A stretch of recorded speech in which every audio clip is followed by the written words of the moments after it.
Welcome to the Industrial Talk Podcast with Scott McKenzie. Scott is a passionate industry professional dedicated to transferring cutting-edge, industry-focused innovations and trends while highlighting the men and women who keep the world moving. So put on your hard hat, grab your work boots, and let's go. Hey there, welcome to the Industrial Talk Podcast. You know what? It is an honor that you have joined this particular podcast. I am so honored and humbled. Thank you very much. This platform, this Industrial Talk platform, if you're out there on video, I'm pointing to the logo, is all dedicated to industry heroes like you.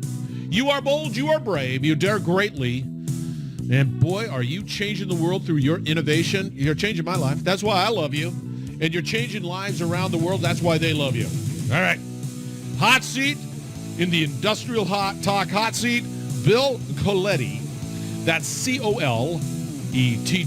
He's with Kith, which is pretty cool. His domain is Kith.co. Kith Co. It sort of rolls, right? We're going to be talking about crisis management, and boy, do we need to have that conversation, especially in this next normal. Let's get a crackin'. Yeah, go out to a stat card. Bill Coletti. And I think when I popped it up, of course, he is the first one. So C-O-L-E-T-T-I. Great. Oh, by the way, if you're looking out on that the video right now, that's his book right there. And I'm pointing to it. I'm looking around, pointing to it. Critical Moments. Yeah, he's an author too. So he knows what he's talking about. All right, before we really get cracking on that interview, I got a couple of things that I need to get off my chest. And I'm going to be doing a LinkedIn Live, which then I use, what do I use? I use StreamYard as a way of doing my lives. And it's a cool product. If you need to do lives, look into StreamYard. And it's pretty simple and pretty powerful, and it allows you to do a lot of good things. So I use StreamYard. And so it's going to be broadcast tomorrow, 10 o'clock my time, which is Central. And it is going to be on my LinkedIn page. Yeah, my LinkedIn page. And YouTube, my YouTube, the Industrial Talk YouTube, as well as Industrial_Talk Twitter. I have also the Industrial Talk Twitter handle too, but it's not going to be going out on that one at all. So anyway, I'm going to be talking about something that's been sort of eating at me, and I'm not sure if it's eating at you, but I'm going to get it off my chest. And I am serious about this. I'm serious because we, industry, have to figure out strategies, real strategies that communicate to our customers and our prospects and keeps the attention into what we do as a business, right? And the way I'm seeing things sort of transpire, given a few months and looking at them, being on some panels and here and there, it appears that the strategy is do webinars, coordinate it with a lot of these other organizations that can create these virtual conferences, and take my PowerPoint as much as I possibly can and just rifle through it and hope that people will see it and hope that somebody will say, doggone it, knock, knock, knock. I need to have your services, and boom, revenue. I'm not sure if that's happening. I'm not sure if people are actually listening. I'm not sure if people are actually engaged. And we've got to do a better job. We've got to think differently, because, and I'll go into details tomorrow, but the reality is that we got to do a better job. And I think it comes down to a number of points. One of the points is that we're killing people with PowerPoints. We're killing people with all of these wonderful features when we're still trying to survive. How do we survive? How can we simplify it? That's sort of where I'm going, right? I see the necessity for these virtual events, but I think I'm leaning more toward the on-demand, because I know me. I'm just using me, and I've pinged other people within my network and asked them some similar questions. If I have an interest in I don't know, IoT, whatever. I just got done eating my SpaghettiOs at night.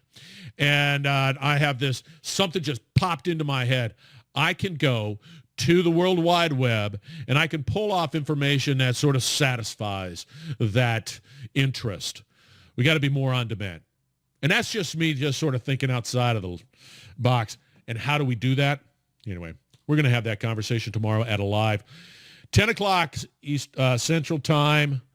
And, join. Pop in some questions. But I just got to get it off. And the other thing when I do these lives, just FYI, just between you and me, there's more efficiency. Now, there's some challenges here where how I like to edit and flow. But the reality is that I can do a podcast, make it alive, cut it into my platform, use a video. There are multiple ways of being able to communicate that message with just one live. You just got to be prepared. How about that? All right, let's get going. Kith Co is the company. This guy, Bill Coletti. Let's see. I'm going to pull up his stat card right here. Nope, wrong stat card. Somebody else's stat card. Yeah, he founded. He's the CEO of Kith Co, and he's been doing it for about 7 years. He's out of Austin, and he's pretty passionate enough to be able to create a book like that. And by the way, that book, great colors, and it feels good in the hands too. So I like the publication component to it. Anyway, we're going to be talking a lot about crisis management, and boy, do we need that today. I'm just, running, and I'm looking at his form, running simulations, being prepared. And it's funny. Some companies, I think he said, that some companies were ready for sort of that pandemic, but others weren't. So what's that message? Well, you don't need to listen to me because Bill has that message. Anyway, enjoy the conversation with Bill. Bill, welcome to the Industrial Talk Podcast. It is an honor that you have found time in your busy schedule to, share your sage advice with the listeners of the Industrial Talk Podcast. How are you doing? Awesome, Scott, man. It's just great to be here. I want to talk about industrial things, crisis, reputation management, and maybe we'll talk about sort of the 2020, the year that was, perhaps. The two-finger death punch year. I mean, I was like, it's getting popped in the head all the time. Never ends. Doggone it. Give us a little background on who you are there. So Bill Coletti, Crisis Communications and Reputation Management. We serve people by helping them get out of sticky situations when corporations and sometimes individuals find themselves in crisis. We work with individuals that find themselves at the intersection of the public's expectations and their strategy. Wow, 2020's been a big year for you there, Bill, and your business. I got to go down the road. It's Kith Co, which is pretty cool. It resonates on the tongue, and it just comes out real easy. That's kith.co, listeners. And tell us a little bit about I Don't Understand Kith. It's a great. There's two stories in one, so it's a great conversation. So the word kith comes from typically British English and Old English. And so Scott, if you and I were talking on a Friday afternoon and we were saying, what are you doing this weekend? You'd say, I'm going home to go visit my kith and my kin. And kin, you know what that is, your kin and your kinfolk. But your kith are your original friends that taught you sophisticated habits. So whether they'll be your college buddies or your high school buddies, try out for the football team, the tennis team, National Honor Society, smoke under the bleachers, kind of that original crowd, that original posse that were kind of your original friends. That's your kith. So your family imprints on making you the man who you are, but your kith also imprints on you. And so what we do as a firm is we provide and instill sophisticated habits and ideas for people that we really like. We have kind of got a no a-hole rule with clients, is that we don't really service people that are difficult or challenging to work with. So we want to be a kith, which is those sophisticated friends. We want to be a kith to those that we serve. I like it. Yeah. I'm just telling you right now, I've never heard the word. It makes sense. It means something. And you just sort of stumble upon that? Oh, dude, that's the better. So wonderful. What an amazing host you are. Because I would just say, it still doesn't really tell me why. I mean, I got it. It's cool. Yeah. Just stub your toe on it. And it's like. No, yes is the answer to that. I did just stub my toe on it. So we are 6 years ago, we are building the firm. I'm incorporated as Bill Coletti LLC. I never wanted to go to market as myself. I wanted to go to market as a company name. Yep. And we've got the web designer, and he and I are in a call, all the design things you do building out a website and whatnot. Right. And he said 2 weeks out to launch, he said, you got to come up with a name for this thing. And I said, yeah, I'll get there. I never found anything I liked. And we're on the final call before kickoff on Monday. And he said, dude, you have got to give this thing a name. We need, we got to get a name on this website. And that's the actual, by the URL, and we've stood up this website. It's pretty key. Yeah, it is pretty important. Yeah. And so I use a Macintosh, an Apple products, and they have a screensaver that's word of the day. And I'm sitting there on the phone, and my laptop turns to the screensaver while we're chatting, and I see this word flash across the screen, Kith, Control D, gives you the definition on that screensaver and takes me on this journey. I read 3 or 4 really cool articles. There's some amazing research about the impact that your Kith has on you done by MIT. And I said, that's it. It's Kith. And so I built the story around the importance of your Kith in decision-making and sophisticated habits. And so it came from word of the day on Apple screensaver. There you go, man. Note to self, man. Bolt of lightning of inspiration came from that particular moment. By the way, I love it because it's not a long domain, so I'm not going to miss when I send you an email. I'm not going to have a conniption fit on Kith.co. Right. You're not going to misspell that. Trust me, everyone. So that's good. .com. I mean, I get confused with .com every now and then. So that is a. Was that domain taken? Excuse me? Was that domain taken? Oh, yeah, Kith.com. Absolutely. The New York, it's a relatively popular, not relatively, very popular New York shoe company, tennis shoe guy. Oh, no way! Designer for Saucony, and now he's got his own shoe brand and retail outlets all over the get out of here, all over New York. And that's another story. Okay, so we have this COVID-19. We've had just this 2020 has just been an absolute. I don't know. I have words, but I don't think they would be appropriate on this. But it's been challenging. It was challenging. Right? And you've been in business for 6 years. Have you, in this particular time, ever seen anything like this? I haven't. Let's put it this way. No. From your, profession. No. Unless you are a public health expert and you live in these issues, no one's ever seen anything like this. The pervasive nature and the impact that this has had on society, on the impact on corporations. No, we've never, ever seen anything like this. And I mean, there's a lot to it, right? And we're going to go into that. But the strategy around it, because people and company are just trying to say, I got to survive. I've got to try to rebuild whatever it decides it wants to sort of be a little normal. And then what is this next normal, new normal, whatever normal, what does it look like to prosper? And I would imagine that strategy, that crisis management strategy has to closely align with businesses' effort to try to stay afloat, try to rebuild, and then try to prosper. Do you find that? Oh, absolutely. And so, we talked about it. We did it early days, March, April, May of 2020, which was only a few months ago. It feels like a couple of years ago. We did a webinar series, and we talked about a couple of different cool concepts. What does coming back look like? And that's when there were these immediate rapid shutdowns. Everybody shut down really, really fast in March, April. There was this long flat bottom where people are trying to figure out what to do. And then various states and jurisdictions reopened. And we can argue the efficacy of those reopenings based on, where we are in a second or third wave and whatnot. But different people came back at different times. The thing we talked about is, what lifeguard are you going to trust? Because if you and I are at a public swimming pool and the lifeguard blows the whistle, we all get out of the pool, we wait for whatever is going to happen, and then the lifeguard blows the whistle and we all get back in the pool. But if you're a corporation, it depends on what industry you're in. It depends on your workforce, labor issues. If it regards to what's the state, city, president, what do they have to say? So coming back has been different for so many different companies. A lot of my clients are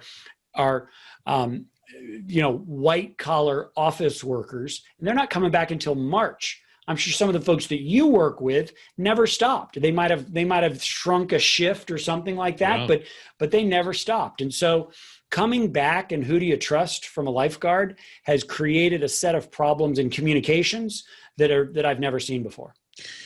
Yeah, and we still don't have a good handle on it. We still, and it's just not just there. It's let's say I'm in manufacturing and I've already changed my crew and I put the plexiglass up and I'm trying it's all hermetically sealed and we're all fine, which is important. But the market, the demand side of that particular manufacturing, I don't even know if I could get a handle on that too. It is so complex out there. Yeah.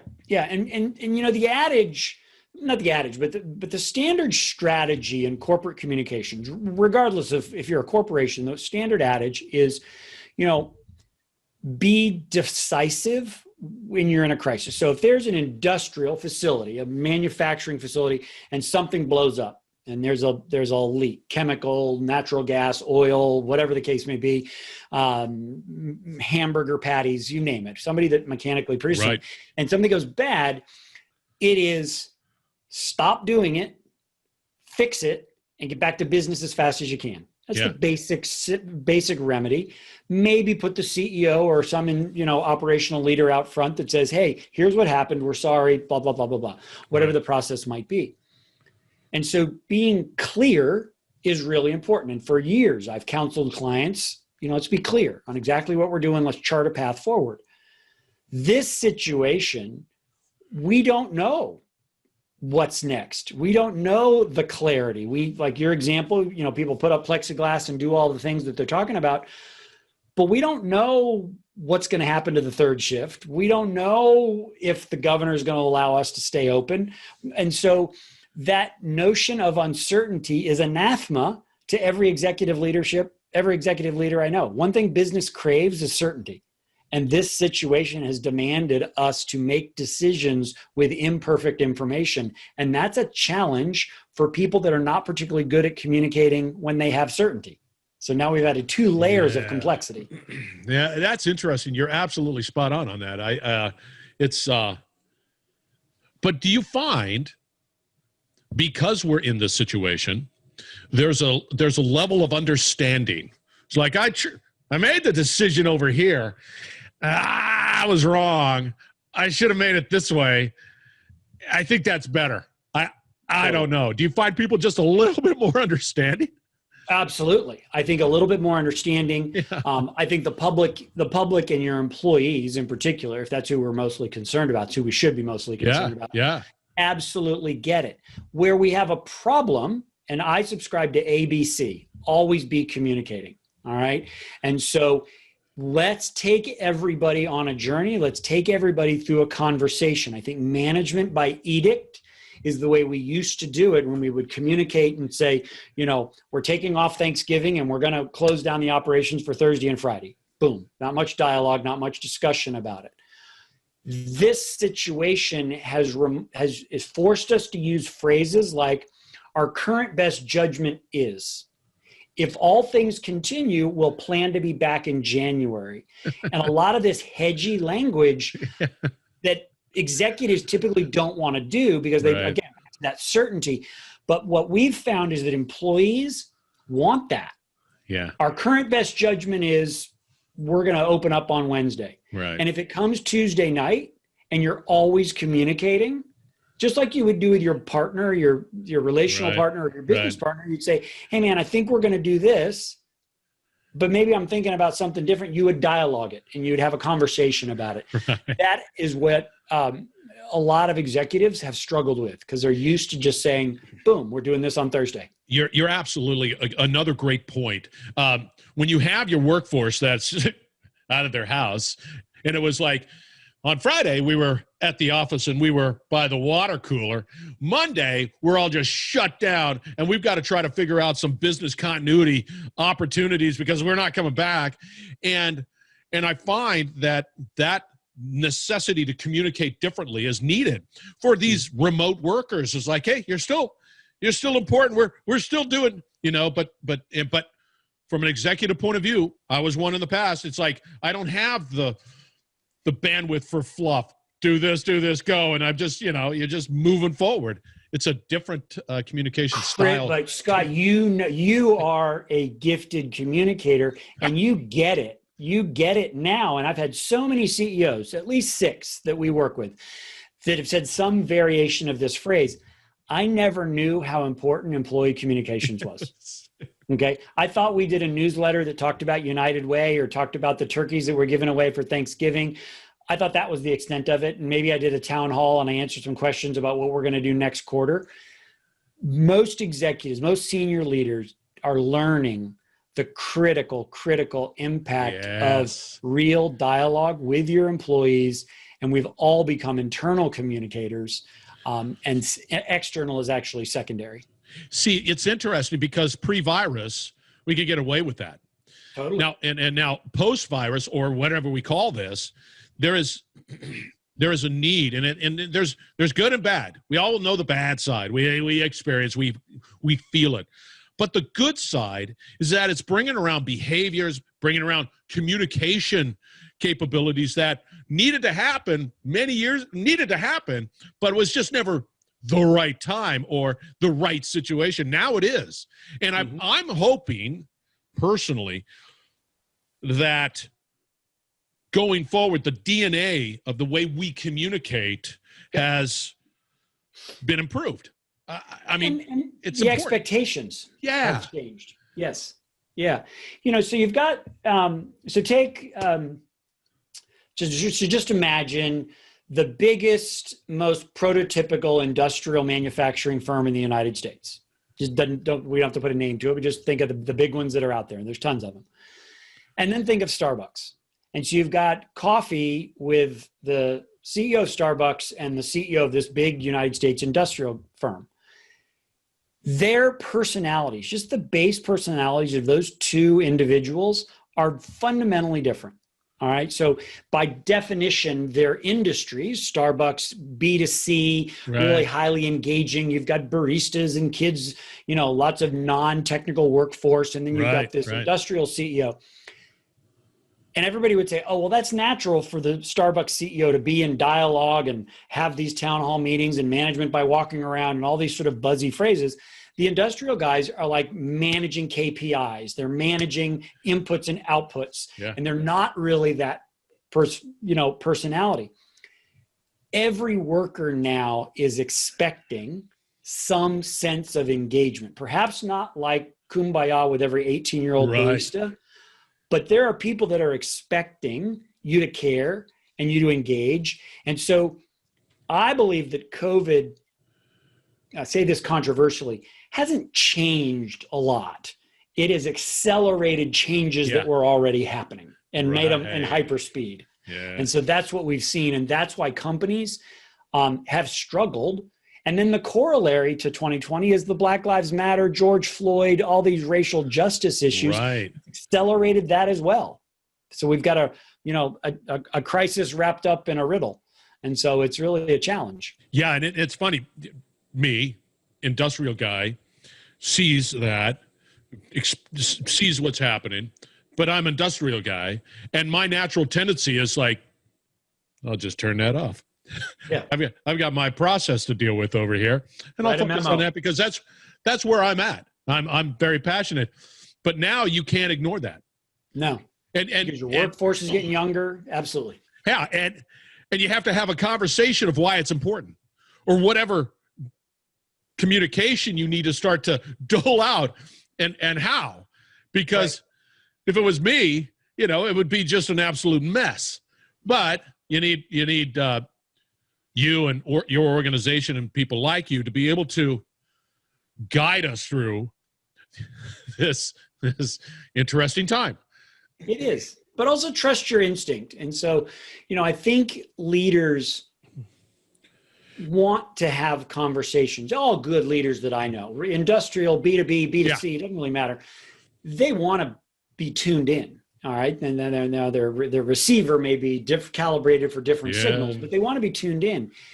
And so I think that this is allowing people to be okay with uncertainty. And as a leader, everybody looks to us to be decisive. Here's what we're going to do. And so I just think that this is a good, healthy exercise. I agree. That we have to deal with uncertainty. I absolutely agree. And what used to be a real, major crisis problem, you make a mistake, doggone it, has turned into, well, we'll do better next time. We'll fix it. We'll fix it. And I kind of like it, quite honestly, because if you're someone that likes to push the envelope and you're going to make mistakes, I like the fact that, that's okay. Slap, slap, slap. Keep moving forward. I like that. Yeah. Yeah. And we're going to grow and we're going to learn. And those are like non-industrial vocabulary. And that's a gross over-exaggeration. There's plenty of enlightened industrial. It's not. It's like, the whole slap on the back type thing is, nope, get the job done. Change that motor out. Get it up there. Climb up there. Get that, blah, blah, blah, blah, blah. So if I put my company hat on and we're still in this, and I have no insights into when, where, how, what. What do you say the next steps needs to be? But I need help. I think I need help. What is the next step? Yeah. In kind of where we are now in November 2020. Yeah. Hopefully you've always been communicating, and hopefully at a minimum starting March of this year, April, when the shutdown and whatnot started, is that you are communicating and you're telling people what you knew, when you knew it, and that you're going to get back to them as soon as you can. So hopefully that's been the foundation that you have set and the new culture that you've created. Hold it. I'm going to interrupt. How do I know? Maybe I am. Maybe I think it's enough. Yeah. Maybe I you can just say, I've been communicating. Well, what have you been doing? Ask. You ask in that situation. Ask. Do you feel? I mean, that's employee engagement, and that's why there's a whole science and art between internal communications and employee engagement. There are survey tools. There's mechanisms. There's chat apps. There's all kinds of things that companies can use. But I also think that it's not just from the leader, that it could come from the management team, from line managers engaging with people and having conversations. So I think that there's lots of different options that people have. So right off the bat, make sure. I mean, just do a little scrub on your internal, external, that communication, and using the tools that appear to be. I mean, that would be where I would like to say, oh, I don't even measure up. I'm not even doing the basics. Exactly. That to me has to be evaluated. Okay, continue. Yeah, it has to be evaluated. So hopefully you're doing the basics, and hopefully you're always communicating and you're engaging. We think that using video is a great tool. I don't know if it works in every venue. You could tell me industrial, but I think it does. I think engaging on video is really good, and just have a conversation. I think that you just got to be honest. People are reading the news. People are making decisions for their own family, and just channel that. But here's our strategy. Here's what we're doing. Here's where we're going long term. But we're going to take a wait and see approach, and we're going to move cautiously. And I just think vocabulary and authenticity like that is really, really valuable for leaders to use. I like it. I think the necessity to be authentic and vulnerable. Saying, hey, and I've been talking about that necessity to say, I'm human. This wasn't a part of my business continuity plan. Yep. Global pandemic was not there. We're going to make it through. We're going to be positive, but I just need everybody we're all in the same boat, being vulnerable too as well. Right. So Scott, I'm with you on that. And I love that point. So I'm curious your reaction to this. I'm going to give you a higher education example and see if it's how it applies to industrial. I think employees, so faculty and staff, as well as students, were incredibly accommodating and were incredibly flexible when we shut down after spring break last semester. And then we went into a summer, and most summers kind of got shut down, and now we're all coming back in August. All right, schools started coming back. Everybody was very, very flexible, turned on a dime, and we delivered online content really, really fast for schools.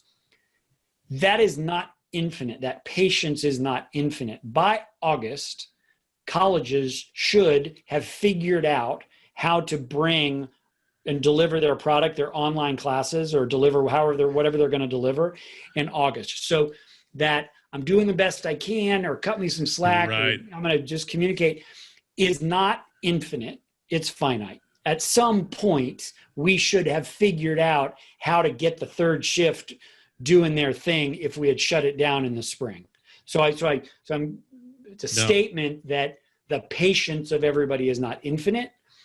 And you can't bank on that and just shrug your shoulders and say, well, I don't know. You do have to give some certainty at some point. You do.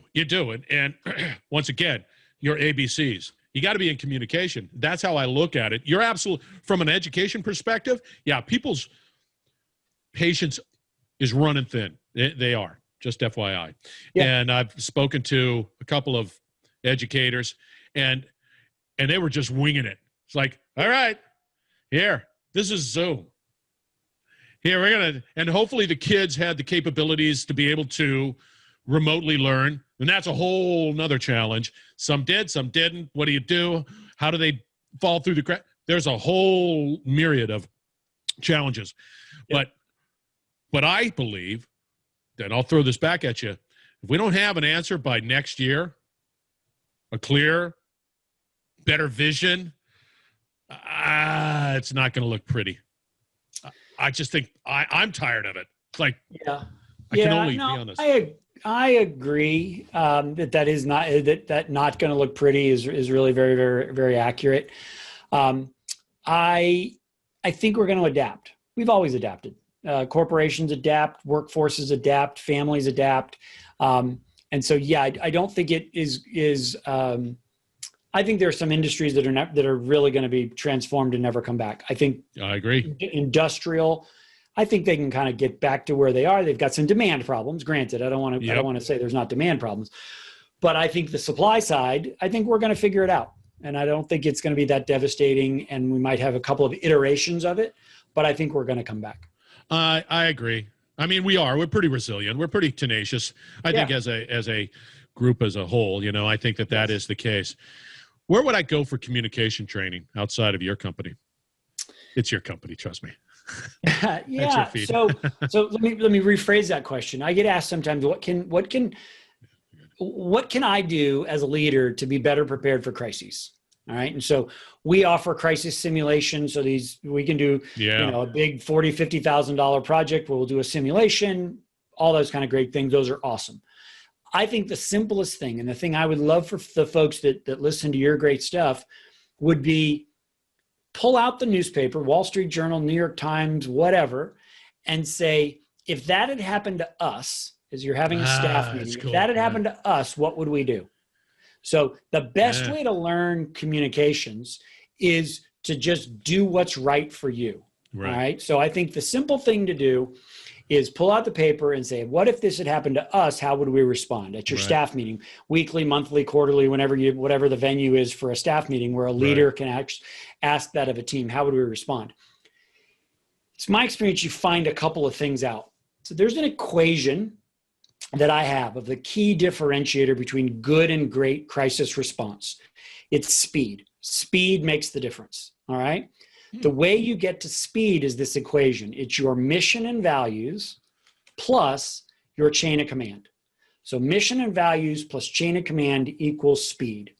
So your question was, how can I get better communications training? Lots of courses out there for individuals, but they aren't really tailored to you. If you ask your team, if this had happened to us, what would we do? And you keep an eye out for listening.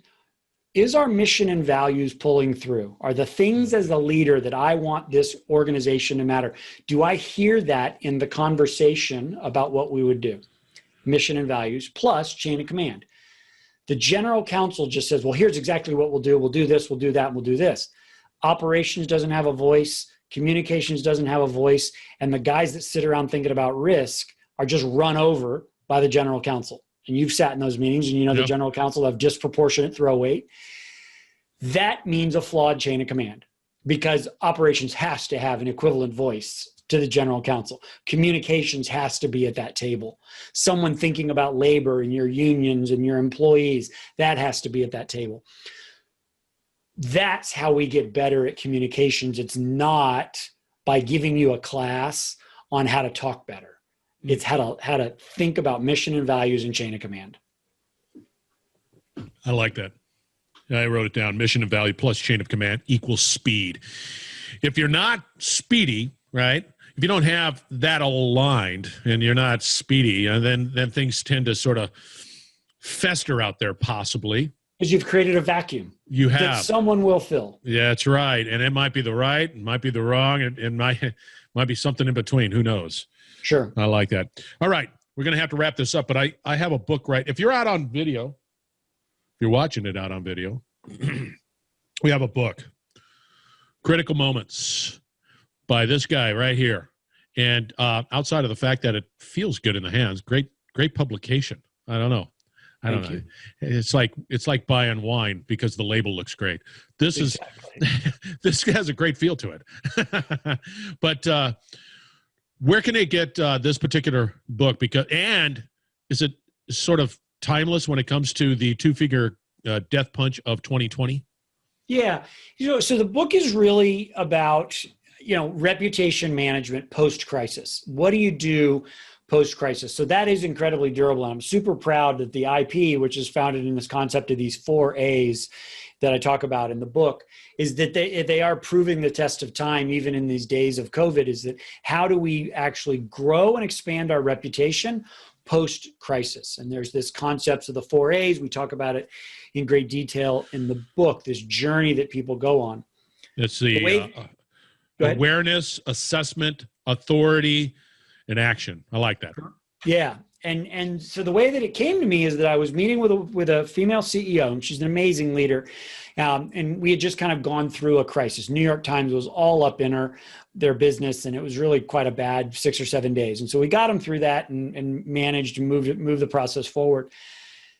She was sitting with me, and I was talking about reputation management before I had really built out my IP. And she said, "So what are you talking about? I don't understand what you mean about reputation management." And she says, "I need a model. I need a system." And this is that kind of process leader, is that janitorial services, HR services, legal, you name it, there is a process and a system in every major corporation, regardless of whatever the department is, there's a system. Give me a model of how that we manage reputation. And then she said, what I'm familiar with from marketing is the 4 C's. Okay, so there are these 4 C's of marketing that people sort of talk about. And so that led me to create these 4 A's, so that there's actually a model where you can assign staff and you can assign budget to all 4 of the 4 A's that you just talked about. And that's sort of the big learning of the reputation management journey, is that even something as soft as reputation can be managed the same way you manage, pens, paper, HR, or legal services. I like it. Can be managed. Well, we're going to have to wrap this up there, Bill. Now, let me ask you something. Yes, sir. Are you active out there on LinkedIn? You bet. Yep. Just Bill Coletti. I think I'm the only Bill Coletti on LinkedIn. Love producing content. We put something up there at least once a week, maybe a little bit more. We do a weekly blog post where we talk about crisis and reputation. Yeah, Bill Coletti on LinkedIn. He's also out on Facebook, as well as his company's out there on LinkedIn, as well as Twitter. You get they'll all be out there. Listeners are going to be out at industrialtalk.com, and it'll be associated with his wonderful podcast. You're bringing the lumber, baby. Thank you very much. We definitely need this. Yeah, it is. Nobody's immune to this. This is it's an equal opportunity. McDonald's, Starbucks problem. Ooh, new negatory. Absolutely. I've lived through it with even my small companies. It's the same. It's like, God, that's awful. How do I get out of this? Because the people that matter to you matter. They do. They do. All right, Bill, thank you very much for being on the Industrial Talk podcast. Scott, thank you for what you do. Awesome stuff. Thanks so much. Excellent. Hey, listeners, we're going to wrap it up on the other side. Don't go away. We will be right back. You're listening to the Industrial Talk Podcast Network.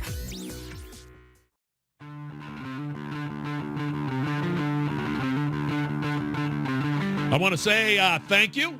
Thank you, Bill, for being on the Industrial Talk podcast. Absolutely enjoyed the conversation about crisis management.